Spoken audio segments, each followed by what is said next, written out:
In this video, I'm going to show you how to shut down Infinix Hot 60 Pro Plus or Hot 60 Pro. And by the way, this applies to most Infinix phones, okay?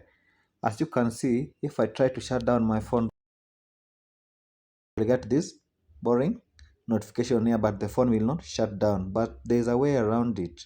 Okay, let's do it together. Click on the settings app. Then after you click on the settings, make sure you follow every step here so you don't make any mistake that will derail the whole process. Okay, click on the system.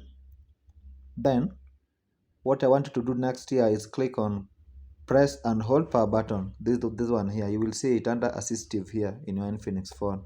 Okay, this one here, press and hold power button. This one here, just tap on it. Then you will see two options, power menu and digital assistant. Right now it is in digital assistant. Now okay, change it to power menu.